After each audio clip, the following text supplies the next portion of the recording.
Hop. Parfait. Donc ça y est, on est live. L'enregistrement a commencé. Donc aujourd'hui, je suis ravie de parler avec vous et de vous présenter Cilia, qui va nous parler un peu plus en détail de la façon de gérer sa location court terme. Donc si vous n'avez pas été avec nous il y a 2 semaines lors de la formation qui concernait le financement des locations court terme, je vous invite à nous contacter ou à aller regarder le replay.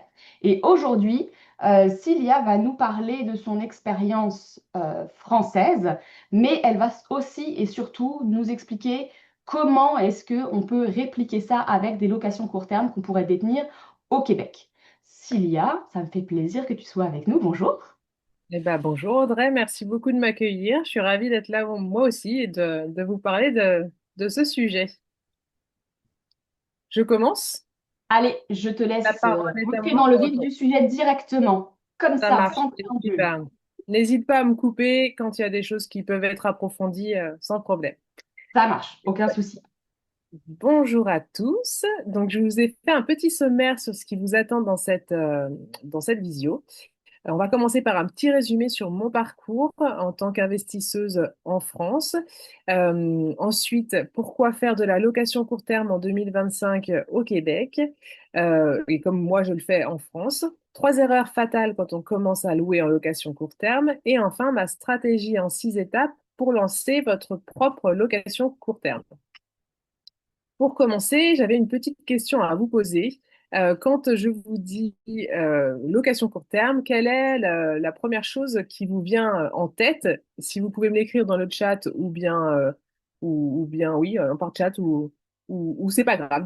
Si jamais vous le regardez en replay, vous vous posez la question et vous me direz. Alors soit vous vous dites je n'y connais rien et ça me bloque, soit j'ai peur de la casse et des voyageurs irrespectueux, soit j'ai peur que ça me prenne trop de temps. Donc, j'ai vu qu'il y avait Et quelques moi, je vais personnes. répondre, si les gens répondent pas dans le chat, je vais me permettre, moi, de donner mon avis.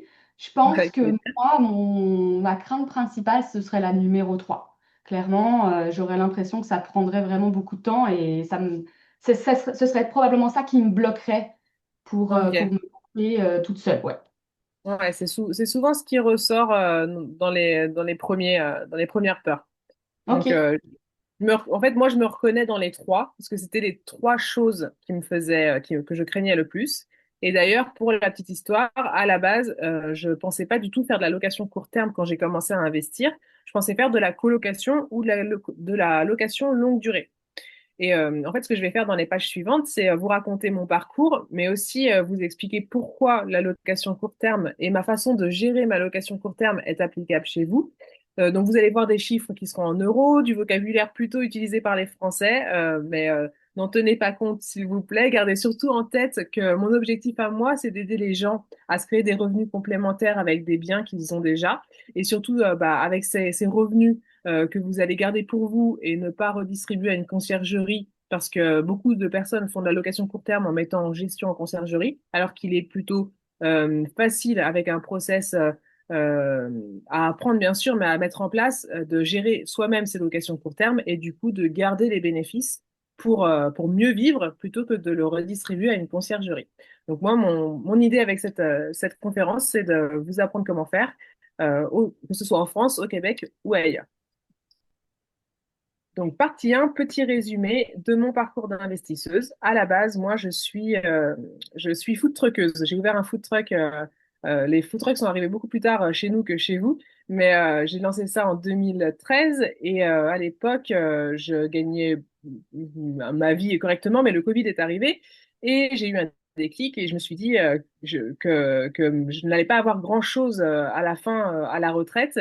Et c'est comme ça en tapant sur Internet tout simplement sur Google comment devenir rentier sur un coup de tête que je me suis aperçu qu'il était possible d'investir en immobilier, même si on avait déjà sa résidence principale et même si on ne connaissait rien en fait. Donc je me suis formée et j'ai commencé à investir avec mon mari dans un premier bien qui était une petite maison de 57 mètres carrés proche d'une centrale nucléaire. Ça a son importance parce que je loue aujourd'hui beaucoup à des salariés de la centrale nucléaire. On a transformé ce 2 pièces en 3 pièces. À la base, il était loué 450 euros par mois en nu par les anciens propriétaires. Nous, on a fait à peu près 10-12 000 euros de travaux et désormais, nous le louons en court terme et nous faisons, donc, nous remboursons notre crédit et en plus, nous empochons 250 euros par mois en moyenne de bénéfices grâce à la location court terme. Ce que j'aime mettre aussi toujours en parallèle, c'est les retours clients qu'on a dans nos locations court terme, parce que c'est autant important pour moi de générer des bénéfices que d'avoir des avis positifs de mes logements et d'avoir vraiment de donner vraiment de l'importance au retour de mes voyageurs et de faire en sorte qu'ils passent vraiment un bon moment. Donc à chaque fois, sur chacun de mes appartements, je vous ai mis un visuel de la notation et des avis qu'on avait sur nos locations court terme. Des fois, ma langue va fourcher, je risque de dire LCD parce que chez nous, c'est location courte durée. Le deuxième bien, Est-ce que tu le précises, comme ça on saura que LCD, c'est la même chose voilà, que location court terme en fait. c'est ça. Donc, si, voilà, LCD, location courte durée en France, et sinon, vous, c'est location court terme. Le deuxième investissement qu'on a fait avec mon mari, c'était notre propre garage proche de Lyon, pour ceux qui connaissent. Un garage dans lequel je stockais en fait du matériel de mon food truck. Et puis après m'être formée, j'ai vu ce garage d'un autre œil et je me suis dit en le rénovant et en, en le décorant, on pourrait faire un très joli studio de 15 mètres carrés au sol avec 3,82 m hauteur.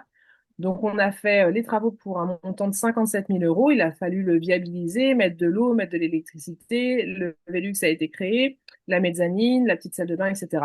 Et aujourd'hui, donc la mensualité de crédit est à 230 euros et on génère en moyenne 1 714 euros de chiffre d'affaires par mois en location courte durée, enfin, en location court terme. Et le cash flow est d'environ 800 euros par mois en moyenne. Donc ça, c'est quand même l'une de nos plus belles opérations que je n'aurais jamais imaginé avant d'avoir appris à investir et à changer mon regard sur les biens qui m'entouraient. Hmm. Et donc ce bien, euh, alors j'ai que 12 commentaires, mais ça fait déjà 3 ans qu'il est en location parce qu'au départ, je le louais en conciergerie. Enfin, c'est une conciergerie qui s'en occupait. Et après, j'ai repris moi la gestion parce que je me suis rendu compte que je pouvais très bien le gérer et économiser 25% de commission. Donc, il plaît beaucoup, il est très bien situé avec un petit parking, donc les gens sont très contents en général de loger chez nous.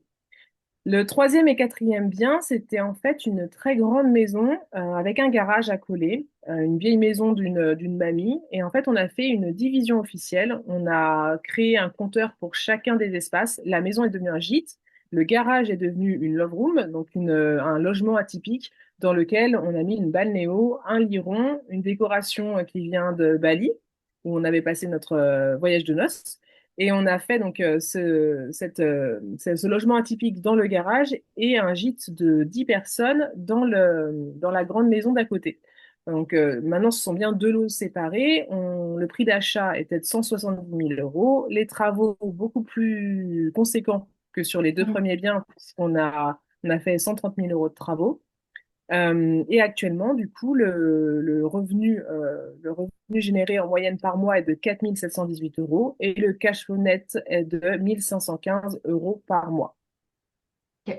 Et là, pareil, on a des bons avis toujours parce que si on veut fonctionner correctement en location court terme et avoir des voyageurs récurrents et bien gagner sa vie avec nos locations, il faut absolument prendre soin des clients et leur apporter tout ce dont ils ont besoin pour avoir des bons commentaires et que ce soit un cercle vertueux et que les réservations continuent de tomber. Ça, c'est Bali Serenity, c'est la Love Room. Et le gîte, c'est le gîte La Terrasse avec 10 couchages pour les personnes qui viennent en vacances, mais également pour les travailleurs qui viennent en déplacement professionnel et qui partagent le coût d'une semaine de déplacement à plusieurs pour louer notre gîte, en fait. Donc, ça, j'ai vraiment moitié-moitié.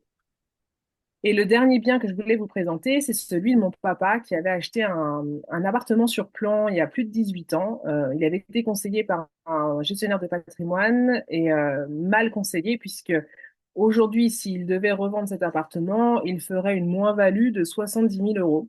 Et donc, en fait, l'appartement était géré par une société type appart-hôtel mal géré parce que les notes étaient désastreuses, l'entretien n'était pas bon, le rendement était nul puisqu'il gagnait 1 000 € de bénéfices par an.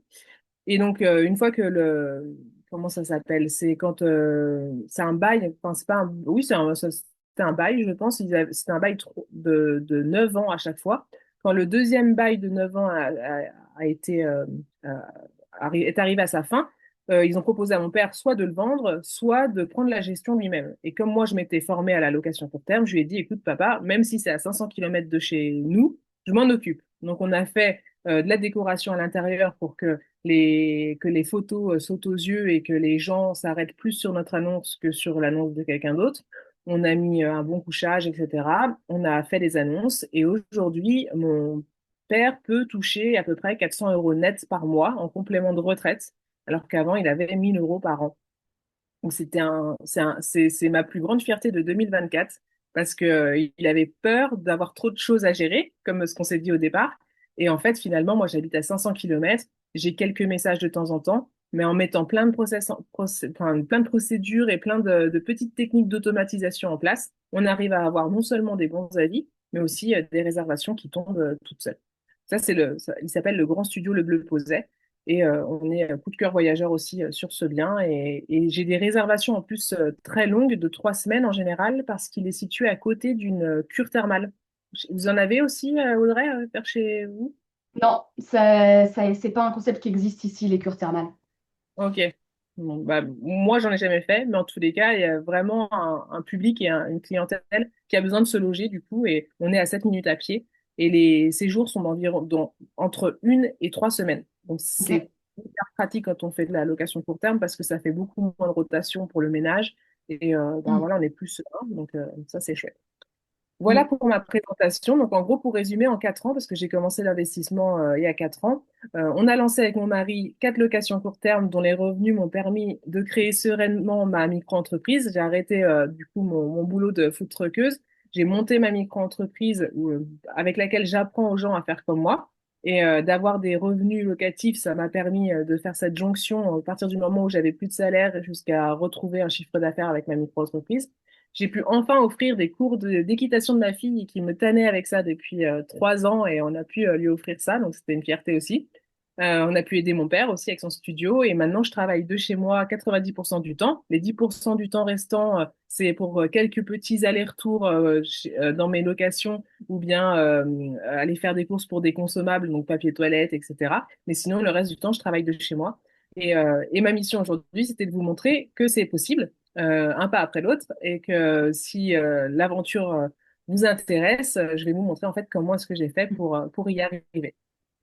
Ce On que va je trouve passer la parole. intéressant dans ce que tu as partagé jusque-là, si tu me permets, Oui, c'est déjà dans cette première partie, en fait, ce que je trouve hyper intéressant, c'est que sur quatre histoires vraiment différentes, quatre projets vraiment complètement différents, à chaque fois, en effet, tu as réussi à dégager un bénéfice et avec des types de logements. Bah, la typologie des logements est différente, mais aussi, comme on s'était dit quand on a préparé la conférence, avec des états de départ vraiment différents et donc des injections de travaux et de déco qui sont vraiment hyper variables, avec des fois des injections de travaux finalement assez peu importants jusqu'à carrément des fois des 50% en fait finalement de ouais, l'enveloppe globale qui a été en travaux, fait, qui ouais. prouve que finalement tu peux répliquer ça pour tout type de projet.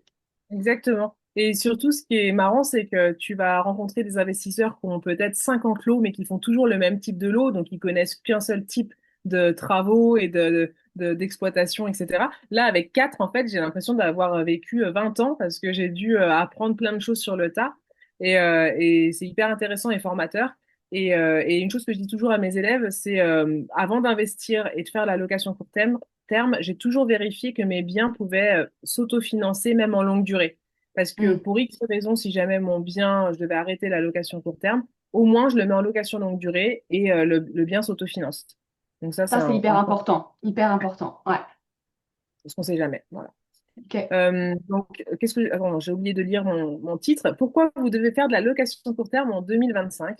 Eh bien déjà parce que la rentabilité est généralement plus élevée et du coup, les revenus générés par des séjours en court terme sont supérieurs à ceux d'une location longue durée, même si je sais qu'au Québec, les loyers sont plus importants, plus élevés que chez nous en France.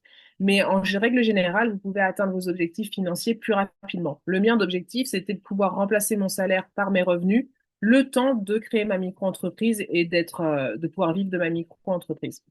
Deuxièmement, vous pouvez valoriser votre bien parce que contrairement à la location longue durée où vous ne voyez pas l'état de votre logement pendant 1 an, 2 ans, 3 ans ou voire plus, moi, mes appartements ne bougent pas d'un iota parce qu'à chaque fois que quelqu'un part, ma femme de ménage va me faire le point sur ce qui est abîmé ou pas. Et tous les petits travaux sont faits au fur et à mesure, ce qui fait que mon appartement, enfin mes appartements, depuis 2, 3 ans, ils n'ont pas bougé, ils sont toujours dans un très bon état. Il y a également un avantage, c'est que il y a des opportunités partout, pas forcément dans les grandes villes et dans les grandes métropoles. Vous avez certaines villes moyennes, là où moi j'investis, ou plus loin que des zones touristiques, et qui peuvent aussi offrir une faible concurrence et un fort potentiel de rentabilité. Même si chez vous, la densité de population est plus faible dans les zones éloignées des métropoles, il y a peut-être des petites pépites qui se cachent parce que tout le monde pense à investir dans les métropoles, les grandes métropoles, alors que plus loin, il y aurait certainement des bonnes affaires à faire et un intérêt pour les voyageurs de se rendre dans ces plus petites villes. Oui, et puis je te Euh, dirais que je renforcerai ton point là sur la slide précédente, juste. euh, c'est particulièrement vrai au Québec et notamment, je pense, pour les personnes qui sont issues de l'immigration et qui ont justement l'impression que finalement, en dehors de Montréal ou en dehors de Québec, il n'y a pas grand-chose qui se passe, alors qu'en fait, bah, il y a de la place et puis il y a des gens en dehors de ces grandes zones-là et il ne faut pas hésiter à aller investiguer un peu plus justement dans ce qu'on appelle nous ici les régions. Parce qu'en effet, il y a des choses qui sont faisables et qui sont plus que ce qu'on pourrait croire. Ouais. ouais, ok. Et enfin, dernièrement, l'intérêt aussi, c'est que vous ne dépendez plus que d'un seul salaire, enfin de votre salaire, ni d'un seul locataire, et que vous créez des revenus complémentaires qui tombent régulièrement tous les 2, 3 jours, puisqu'à chaque réservation, le locataire arrive, le voyageur arrive et vous paye directement via les plateformes. Donc voilà, c'est une petite sécurité. Plus j'avance et plus j'ai envie, moi, d'avoir plusieurs sources de revenus pour ne pas dépendre que d'une seule source de revenus. Et la location court terme m'a permis ça, en fait, c'est d'avoir des revenus réguliers en plus de mes revenus du salaire de mon mari, mais également de ma micro-entreprise. Donc, ça, si jamais il y a un moment, je n'ai plus de salaire ou mon mari n'a plus de salaire, on a au moins ces revenus-là qui arrivent et c'est rassurant. Troisième partie, les 3 erreurs fatales quand on commence à louer en court terme et auxquelles on ne pense pas forcément au départ. Déjà, c'est de sous-estimer les coûts cachés. On peut facilement oublier qu'il y a beaucoup de coûts cachés en location court terme, comme le ménage, l'entretien, les consommables et les commissions des plateformes. Et si on les prend pas en compte, ça peut grignoter notre rentabilité. Également, l'erreur à ne pas faire, c'est d'ignorer l'expérience du client. Comme je vous disais, c'est aussi important pour moi de générer du chiffre d'affaires que de prendre soin de mes voyageurs. Donc, bien penser à ce que la propreté soit nickel, ne pas négliger l'accueil. Moi, je fais aucun accueil en présentiel, mais même s'il est virtuel par message automatique, j'arrive à humaniser ce message pour que les gens aient l'impression que je leur parle directement et qu'en fait c'est un message rien que pour eux, alors qu'en fait j'ai uniquement changé le prénom, mais je transforme les messages en quelque chose de bienveillant et de sympathique pour que même si je ne suis pas là pour leur donner les clés, les gens se sentent euh, encadrés en fait et à l'aise de demander si jamais ils ont besoin de quelque chose. Et ensuite, fixer des tarifs au hasard, ça c'est primordial. Enfin, c'est la première chose à faire, c'est de savoir quel tarif mettre sur votre location pour être en accord avec les événements qui vont se passer autour de chez vous, la saisonnalité, etc., pour ne pas perdre en rentabilité et puis surtout bah, arriver à atteindre vos objectifs financiers. Donc là, je vous ai fait une petite récap des charges à ne pas oublier en location court terme. Vous avez les abonnements qui sont à votre charge, abonnement Internet, abonnement électricité, tout ce qui est consommable. Je me suis trompée, j'ai une petite faute. Produits de nettoyage, papier WC, ça va être aussi peut-être des petits cadeaux d'arrivée, des petits gâteaux, ce genre de choses, des éponges, etc. Les frais de ménage que vous allez devoir régler à vos prestataires ménage, votre comptable, l'assurance chalet court terme, les mensualités de prêt, la taxe scolaire et municipale, les frais bancaires, les petites réparations et entretiens et les équipements décoration à renouveler de temps en temps. Mais vraiment de temps en temps. Mais bon, je l'ai quand même mis. Partie 4. Du coup, on rentre dans le vif du sujet. Ma stratégie en 6 étapes pour vous-même lancer votre location court terme. La première étape, ça va être tout ce qui est démarche administrative. C'est la première chose à faire, c'est de vérifier si c'est permis dans votre municipalité. En France ou au Québec, ça fonctionne pareil. C'est que moi, je dis toujours à mes élèves, appelez votre mairie et demandez directement au service urbanisme les réglementations qu'ils appliquent dans votre ville.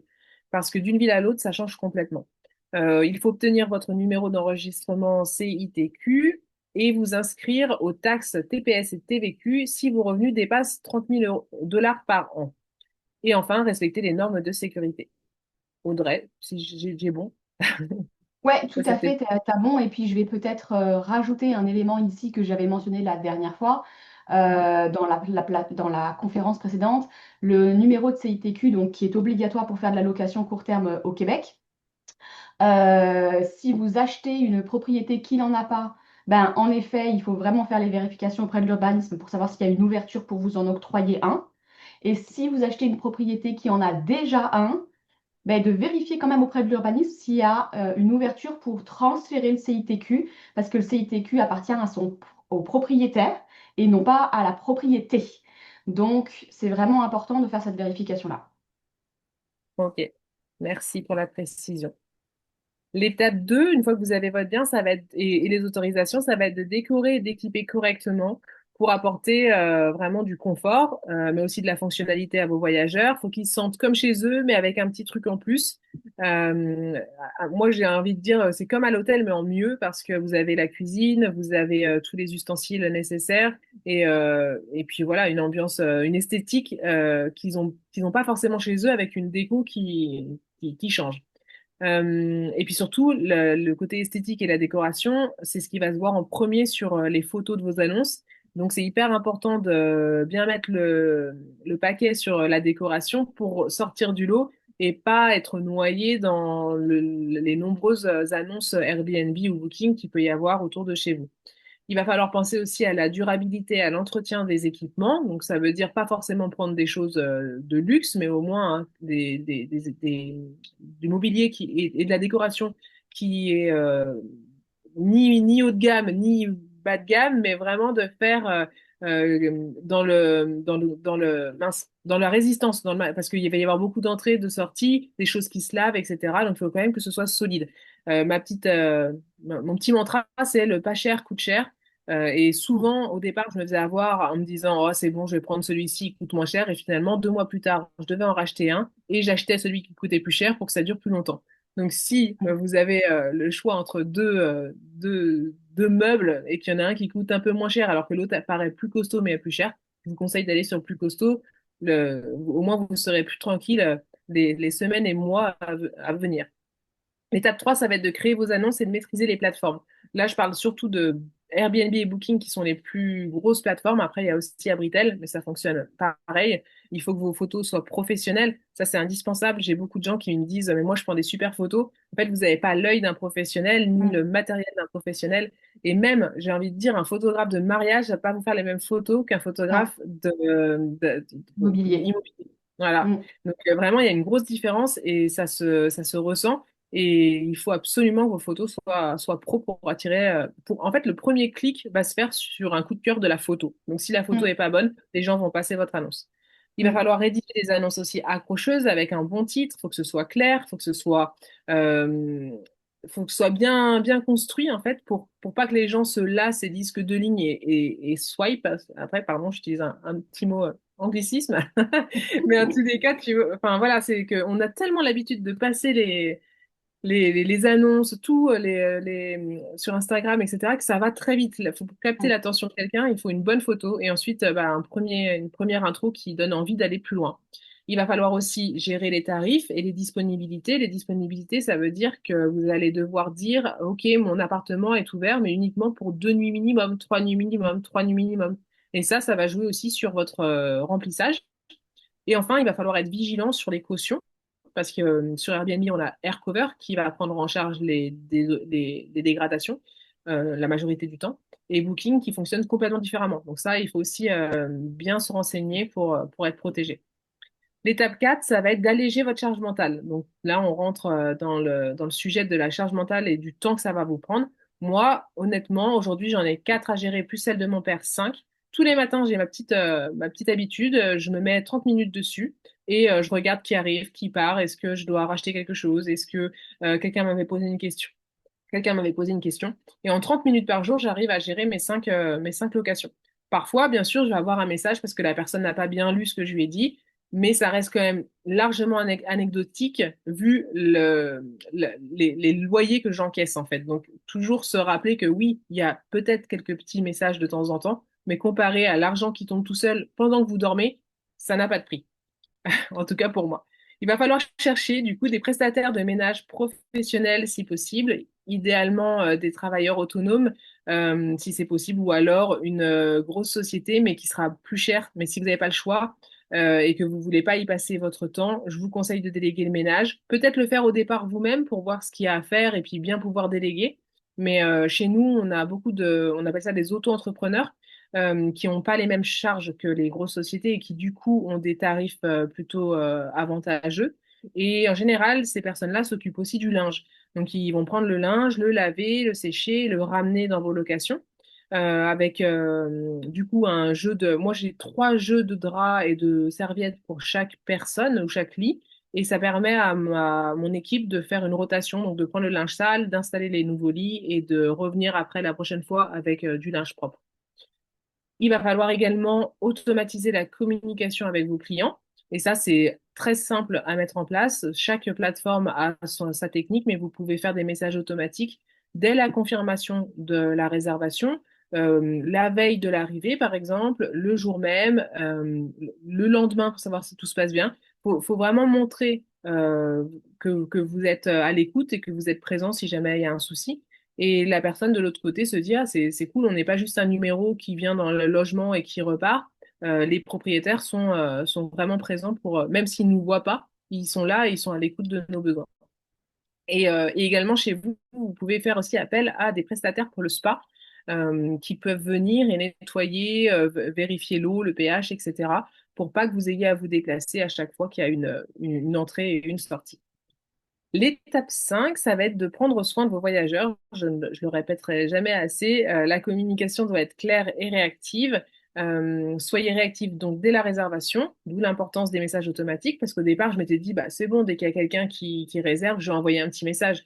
Mais non, en fait, dans la vie, on est toujours pris par autre chose. Et des fois, quelqu'un réserve. Au moment T, on peut pas, au moment M, on peut pas envoyer le message. On oublie et là, bah, on squeeze le truc.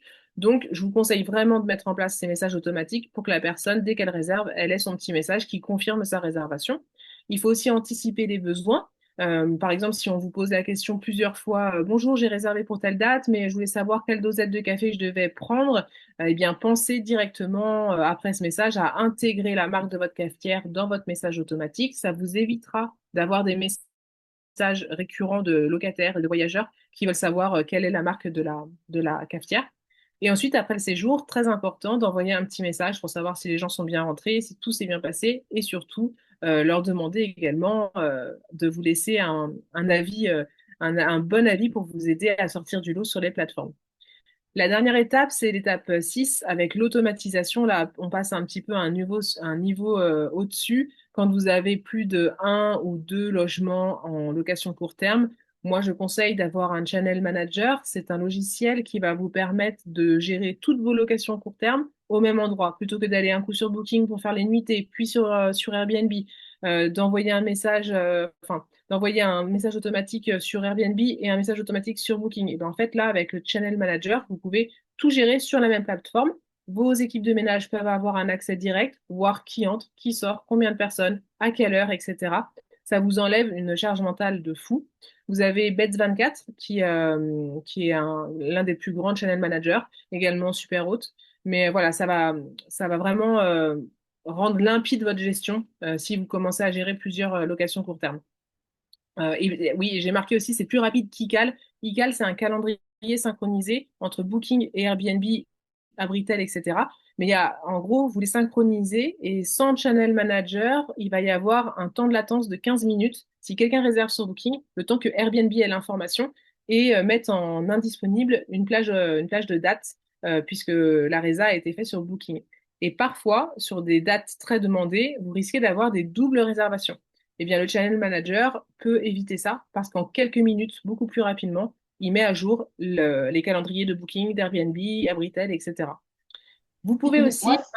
Ouais, si tu, dis-moi. juste, si tu me permets d'intervenir ici, je dirais que même c'est vraiment intéressant, même déjà dès la première location court terme, parce que tu n'as pas besoin d'avoir plusieurs locations court terme pour en avoir besoin. Parce qu'en fait, effectivement, comme tu le dis, à partir du moment où tu le mets en location sur plusieurs plateformes, ça va devenir déjà, ça va devenir déjà un indispensable Ouais, pour t'éviter d'avoir cette espèce de nœud au cerveau avec tout ça. Alors nous, on n'a pas, on n'a pas Abritel ici, mais on a tout un tas d'autres plateformes. ouais, Euh, qui sont aussi concernés. Donc, en effet, je renforce l'intérêt ouais. du channel manager. Moi, j'ai commencé dès que j'avais un seul logement en location court terme avec le channel manager parce que je savais que derrière, j'allais en avoir d'autres et je voulais me faire la main. Mais ça a quand même un coût. Bets24, c'est pas très cher. Je crois que c'est 15 dollars par mois, mais le mien, il est plus à autour des 30, 50 euros.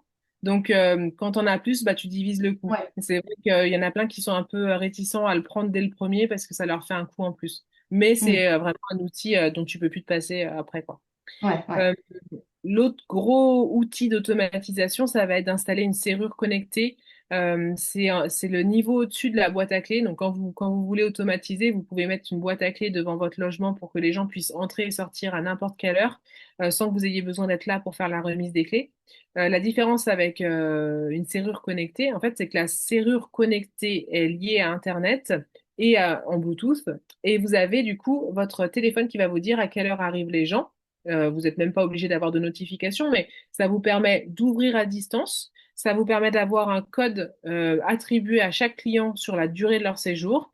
Ça vous permet de pas perdre les clés. Donc, il y a plein d'avantages et ça se fait, ça se démocratise de plus en plus. Moi, je l'ai sur une seule de mes locations, mais j'ai vraiment eu des bons retours là-dessus.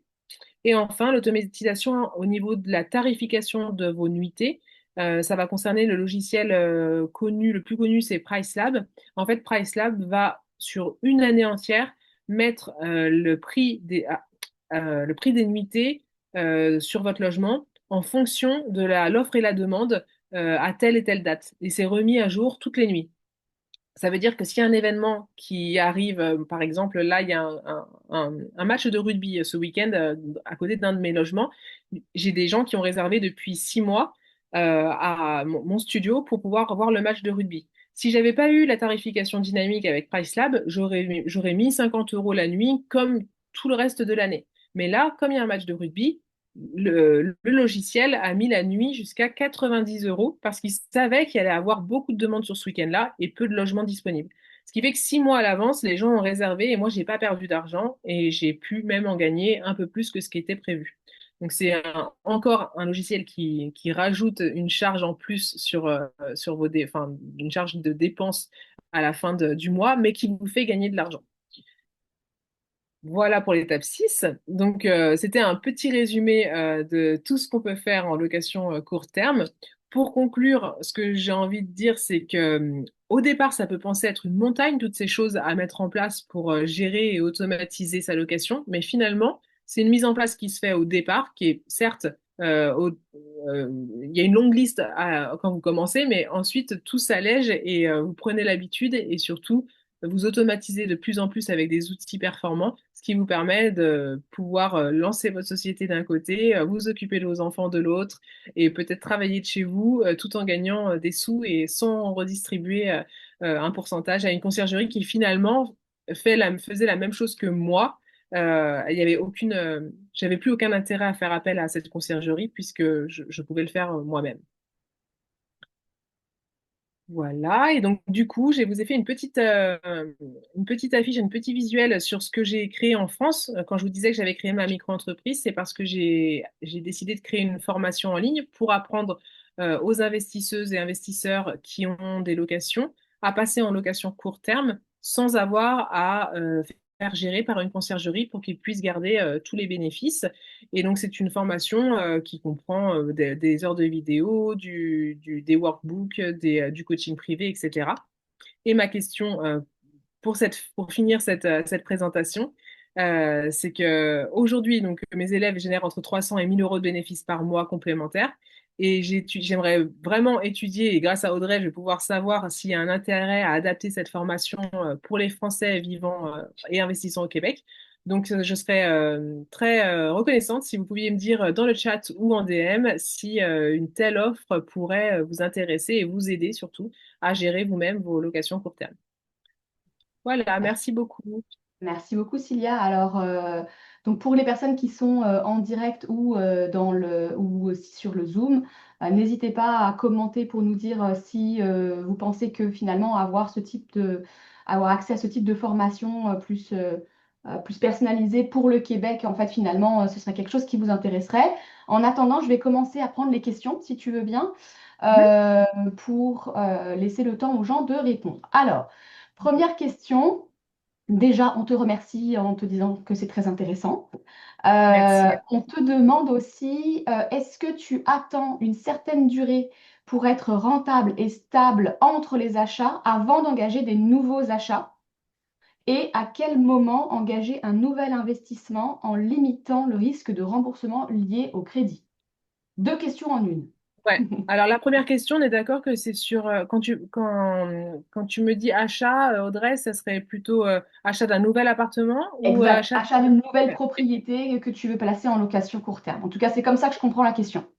Ok, alors comment moi j'ai fait pour pouvoir, je transforme un peu, c'est que j'ai commencé avec le premier et c'est important que mon premier investissement soit rentable pour montrer aux banquiers que je sais gérer et que je génère de la trésorerie finalement. Et du coup, les bénéfices que j'ai fait avec le premier m'ont permis 3 mois plus tard de faire un deuxième crédit pour le deuxième parce que j'avais commencé à générer de la trésorerie.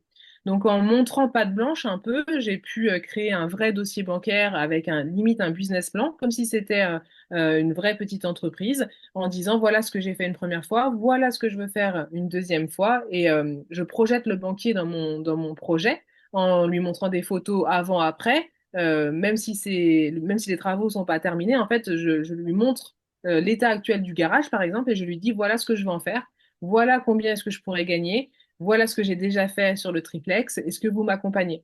Donc, en gros, moi, mes biens sont tout de suite rentables. Dès que je les mets en location, je gagne de l'argent parce que j'ai étudié avant que j'allais pouvoir en gagner. J'ai étudié quel était le chiffre d'affaires moyen que j'allais pouvoir avoir. Donc, en fait, je sais pas si c'est de la chance aussi si, à mon avis, c'est les deux, c'est que j'ai aussi très bien étudié mon marché, c'est que je savais qu'en le mettant en location, j'allais pouvoir remplir assez pour rembourser mon crédit et générer des bénéfices.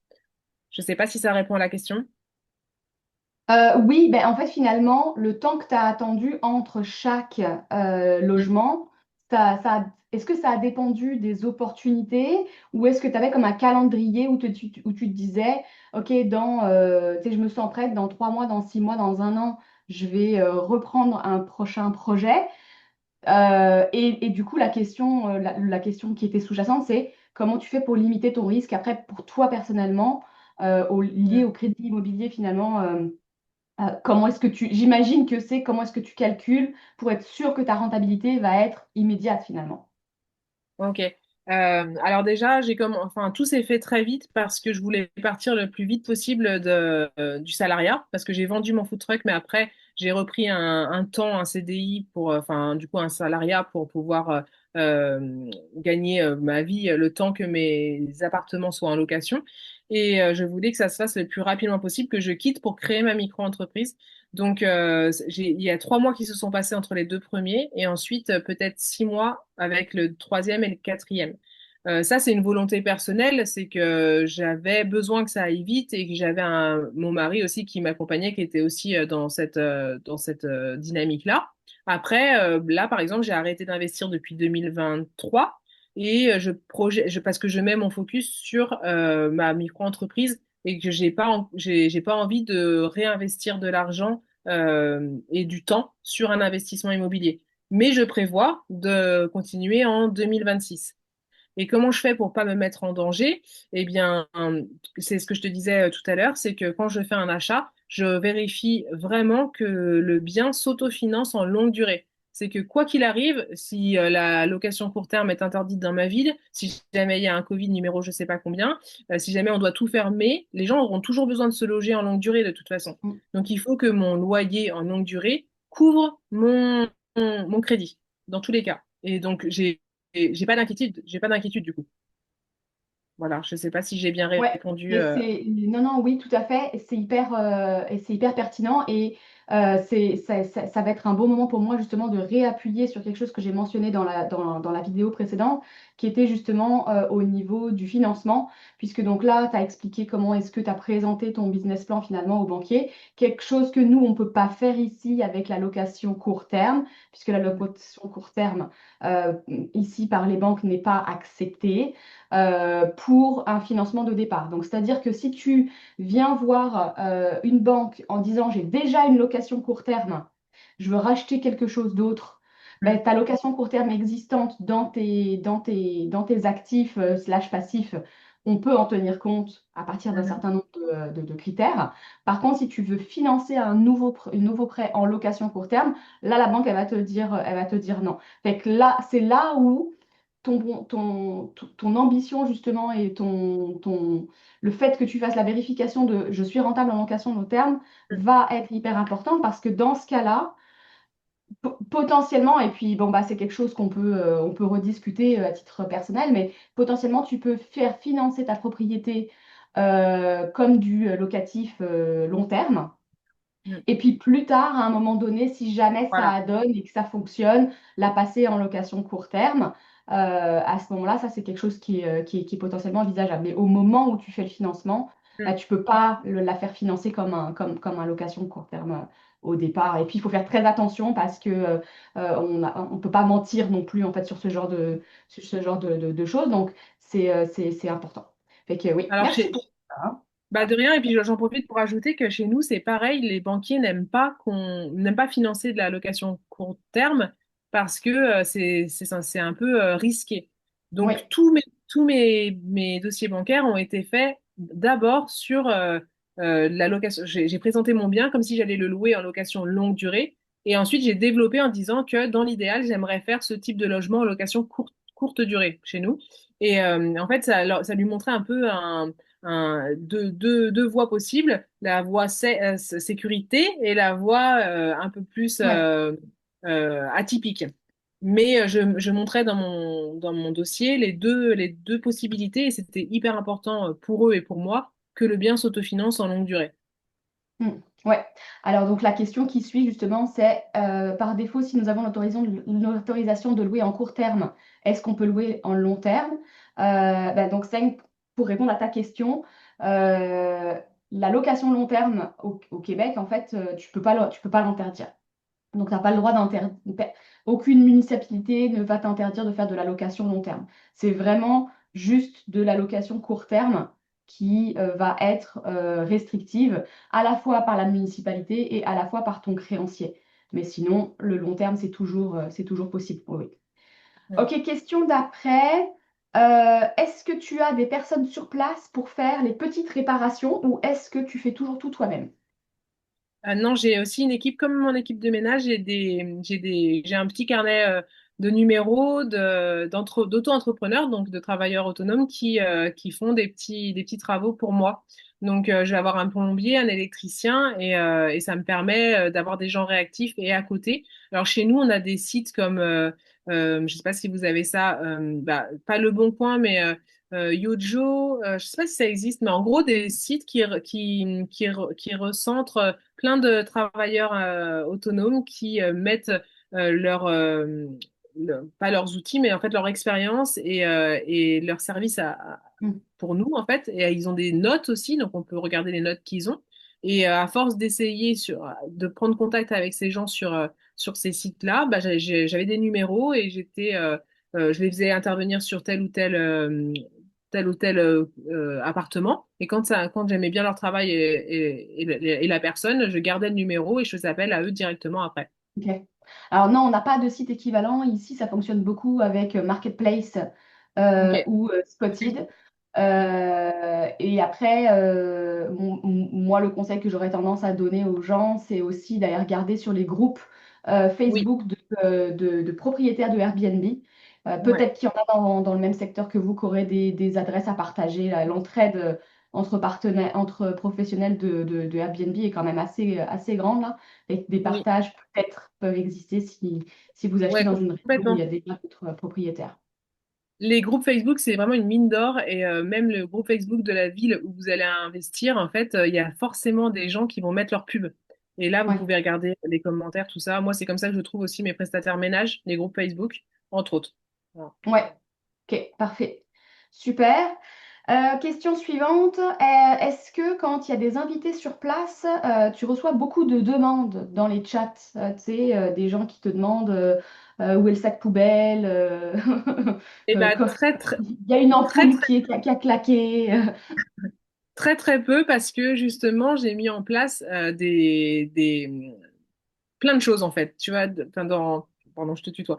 Euh, dans mon premier message, on sait déjà quelle dosette de café ils doivent prendre. Je marque qu'il y a déjà une petite épicerie sur place d'huile d'olive, de sel, etc. Je vais marquer que l'arrivée se fait à telle heure. Je vais mettre la procédure d'arrivée. Je vais mettre des photos pour que les gens puissent se repérer quand ils arrivent. Je vais mettre quoi d'autre? Je vais dire comment fonctionne la douche. En fait, chaque petite chose qui peut apporter une question, je vais l'intégrer dans mes messages, dans mon livret d'accueil et sur des petites affichettes aussi dans mes appartements. Par exemple, le code Wi-Fi, j'ai fait des QR codes Wi-Fi pour que dans chaque pièce, comme ça, les gens, au lieu de m'appeler et me dire c'est quoi le code Wi-Fi, ils l'ont dans le message, dans le premier message quand ils arrivent le matin, dans le livret d'accueil et affiché dans des petits cadres jolis où ils n'ont plus qu'à mettre leur téléphone et avoir le code Wi-Fi. En fait, c'est avec Ok, l'expérience que je me suis rendu compte, voilà, que tu pouvais avoir tout, presque tout prédire. Sauf si les gens ne lisent pas, ça arrive de temps en temps. Mais en ça, oui. général, quand c'est un phase 2, bon bah voilà, la majorité lisent et sont autonomes. Ok, parfait, super, merci. Écoute, je pense qu'on n'a pas d'autres questions. En tous les cas, merci beaucoup, c'était vraiment hyper utile. Eh ben, avec Moi, je plaisir. pense que vraiment, il y a des besoins, il y a des matières à faire quelque chose ici au Québec, clairement. Et que merci beaucoup pour ton expérience et ton partage. C'était Bah, merci vraiment à toi de super m'avoir apprécié. accueilli, Audrey. C'est chouette. Et alors, bonne journée à tout Et le merci à monde. tous. Ouais, au revoir. Merci. Bye.